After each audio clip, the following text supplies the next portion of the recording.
সুপ্রিয় দর্শক, আসসালামু আলাইকুম। সবাইকে স্বাগত জানাচ্ছি আজকে গুরুত্বপূর্ণ সংবাদে। প্রথমেই জানিয়ে দিচ্ছি সংবাদ শিরোনাম, পরে বিস্তারিত। আমাকে টার্গেট করা হচ্ছে, মির্জা আব্বাস। এদিকে এমপিরা বরাদ্দের ৫০% পকেটে ভরেন, রুমিন ফারহানা।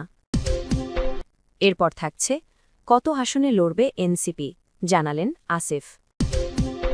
সর্বশেষ, পেছনের দরজা দিয়ে গণতন্ত্র ধ্বংসের ষড়যন্ত্র এখনও চলছে, ডাক্তার রফিক। শুনছিলেন সংবাদ শিরোনাম, এখন বিস্তারিত। তার আগে হৃদয় ছুঁয়ে যাওয়া একটি অনুরোধ। আজ যদি বেগম খালেদা জিয়া নামটি শুনে আপনার বুকের ভেতরটা ভারী হয়ে আসে, যদি ভোরের সেই খবর একটি দীর্ঘ অধ্যায়ের সমাপ্তি আপনাকে নীরবে কাঁদায়, যদি মনে হয় এই বিদায়ে শুধু একজন মানুষ নয়, একটি সময়, একটি সংগ্রাম, একটি ইতিহাস বিদায় নিল, তাহলে আজ একটু থামুন। কমেন্টে শুধু লিখুন, আল্লাহ তাকে জান্নাত নসিব করুন। আর যদি আপনি চান তার জীবনের গল্প ভুলে না যাওয়া হোক, তার লড়াই বিকৃত না হোক, তার অবদান নীরবে মুছে না যাক, আর ইতিহাস যেন মানুষের কাছেই বেঁচে থাকে, তাহলে অনুগ্রহ করে চ্যানেলটি সাবস্ক্রাইব করুন। সাবস্ক্রাইব মানে কেবল একটি বাটন চাপা নয়, এটি শ্রদ্ধা জানানো, স্মৃতিকে ধরে রাখা আর সত্যকে নীরবে পাহারা দেওয়ার এক ছোট্ট অঙ্গীকার। চলুন নীরব না থেকে বিস্তারিত জেনে নিই। আমাকে টার্গেট করা হচ্ছে, মির্জা আব্বাস। বিএনপির স্থায়ী কমিটির সদস্য মির্জা আব্বাস বলেছেন, দীর্ঘ ১৭ বছর গুম খুনের শিকার হয়েছি, কিন্তু এখনও ষড়যন্ত্র চলছে। ভাবটা এমন যে বিএনপি কথাই বলতে পারবে না, বললেই বিভিন্নভাবে টুইস্ট করা হচ্ছে। কোটি কোটি টাকা দিয়ে লবিস্ট নিয়োগ করা হচ্ছে আমাদের বিরুদ্ধে সামাজিক যোগাযোগ মাধ্যমে।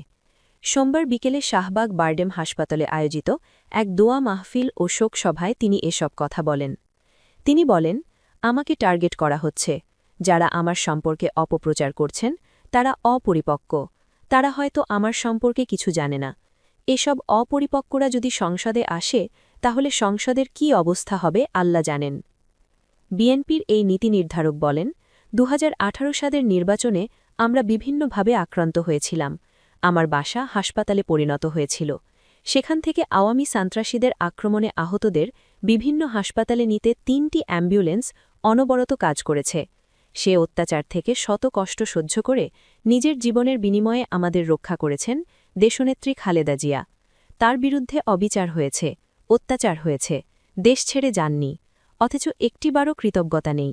সব নাকি তারা অর্জন করেছে। দোয়া ও স্মরণসভায় বিশেষ অতিথি হিসেবে বক্তব্য রাখেন বিএনপির স্বাস্থ্য বিষয়ক সম্পাদক ডাক্তার রফিকুল ইসলাম। এ সময় উপস্থিত ছিলেন বাংলাদেশ ডায়াবেটিক সোসাইটির মহাসচিব মোহাম্মদ সাইফুদ্দিন, বারডেম হাসপাতালের পরিচালক ডাক্তার মোহাম্মদ নাসির উদ্দিন, কর্মকর্তা পরিষদের আহ্বায়ক সহকারী অধ্যাপক doctor Anwarul Islam, doctor Mahmud Nabi Siddiqui, doctor René Suzanne Claude Sarkar, doctor Nazmul Islam, doctor Saiyab Daud, doctor Taimur প্রমুখ। এদিকে এমপিরা বরাদ্দের ৫০% পকেটে ভরেন, রুমিন ফারহানা। সরকারি উন্নয়ন বরাদ্দের অন্তত ৫০% সংসদ সদস্যরা নিজেদের পকেটে ভরেন এমন অভিযোগ করেছেন ব্রাহ্মণবাড়িয়া ২ আসনের স্বতন্ত্র প্রার্থী ব্যারিস্টার রুমিন ফারহানা। সোমবার বিকেলে সরাইল উপজেলার পানিশর ইউনিয়নের ২ নম্বর ওয়ার্ডে এক মতবিনিময় সভায় তিনি এসব কথা বলেন।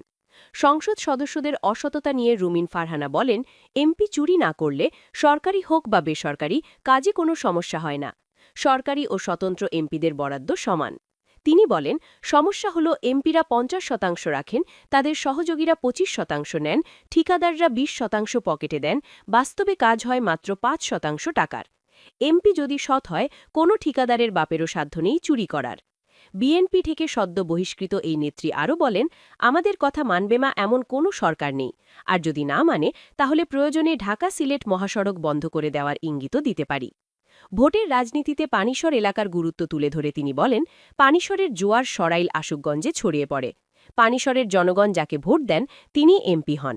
আমার বাবাকে যেমন আপনারা জিতিয়েছেন, আমাকেও জেতাবেন। এলাকার উন্নয়নে প্রবাসীদের ভূমিকার কথা উল্লেখ করে রুমিন ফারহানা বলেন, প্রবাসীরাই দেশের ও গ্রামের অর্থনীতির চাকা সচল রাখেন। তাদের জন্য প্রয়োজনীয় প্রশিক্ষণের ব্যবস্থা করা সংসদ সদস্যদের দায়িত্ব। নিজের ব্যক্তিগত অবস্থান ব্যাখ্যা করে তিনি বলেন, আমার পরিবারে কেউ দেশে নেই, আত্মীয় স্বজন সবাই বিদেশে। তাই আমার কোনো পিছুটান নেই। কেউ লাইনে দাঁড়াবে না সুবিধা নেওয়ার জন্য।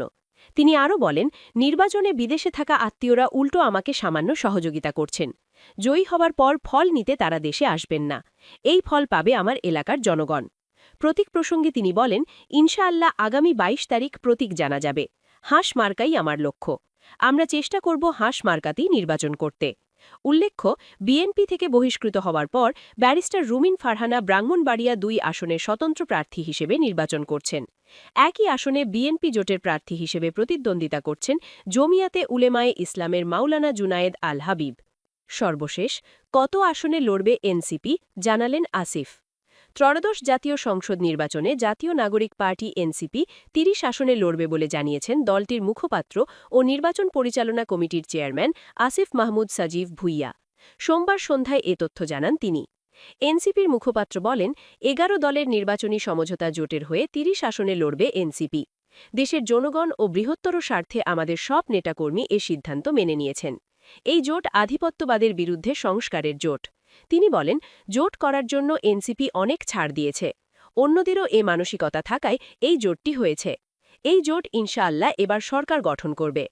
এনসিপির মুখপাত্র ও নির্বাচন পরিচালনা কমিটির চেয়ারম্যান আসিফ মাহমুদ সাজিব ভুইয়া বলেন, এনসিপির কোনো প্রার্থী নেই এমন ২৭০টি আসনে প্রতিনিধির মাধ্যমে গণভোটে হ্যাঁ ভোটের পক্ষে প্রচারণা চালানোর পাশাপাশি তৃণমূল মাঠ পর্যায়ে গণভোটের প্রার্থী হিসেবে কাজ করবে এনসিপি।